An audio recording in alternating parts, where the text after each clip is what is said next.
అన్న గారికి, అందరికీ విద్యార్థి మిత్రులకు రామారావు గౌడు, సాంబశివ గౌడు, అదే రమేష్, అందరికీ పేరు పేరున ఉద్యమాభివందనాలు. స్వామి అందరికి కూడా ఉద్యమాభివందనాలు.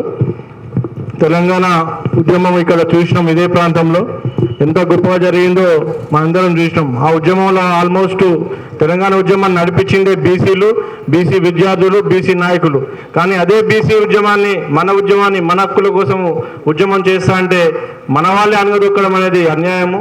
ఎందుకంటే పోలీస్ పర్మిషన్ లేకపోవడం అంటే ఇక్కడ రోజుల తరబడి ఒక నెల 2 నెలలు దీక్షలు ఇక్కడ నడిపిస్తే, ఆ రోజు తెలంగాణ ఉద్యమంలో కేసీఆర్ నిరాహార దీక్ష విరమింపజేస్తే ఖబర్దారాన్ని ఇక్కడ లేవడంతోనే ఆ రోజు మళ్ళీ నిరాహార దీక్ష కంటిన్యూ చేయడం జరిగింది.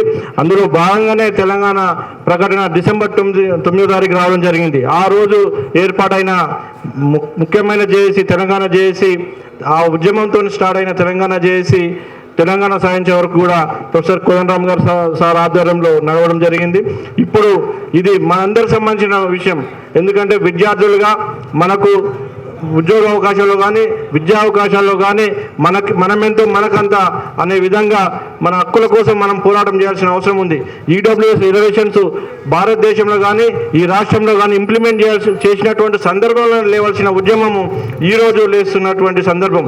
అదేవిధంగా విశ్వనాథ్ మహారాజ్ గారు చాలా స్పీచెస్ ఇవ్వడం జరుగుతుంది. నేను రెగ్యులర్గా లైవ్లో నేను ఫాలో అవుతూ ఉంటాను.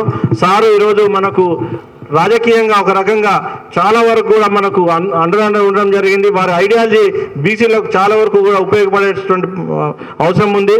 కాబట్టి మీరు కూడా ఈ ఉద్యమాన్ని ఇంకా ఇక్కడి నుంచి ఇంకా ఉధృతంగా తీసుకుపోవాల్సిందే తప్పితే ప్రాణాలకు తెగించైనా సరే ఈ ఉద్యమాన్ని నడిపేయాల్సిందే. కానీ మెరుపులు మెరిసినా, తుఫాన్లు వచ్చినా కూడా మనం ఇదే విధంగా ఇక్కడ కూర్చొని తెలంగాణ ఉద్యమాన్ని ఇంకా మన విద్యార్థి నాయకులు ఇంతకుముందు ఈశ్వర సార్ చెప్పిండు, స్కూళ్ళు బంద్ కావాలి, కాలేజీలు బంద్ కావాలి, యూనివర్సిటీలు బంద్ కావాలి.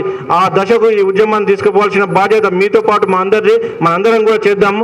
ఈ అవకాశం కల్పించిన రమేష్ ముద్రాకు మరియు విద్యార్థి అందరి నాయకులు ప్రతి ఒక్కరికి పేరు పేరున నమస్కారం తెలియజేస్తూ ధన్యవాదాలు.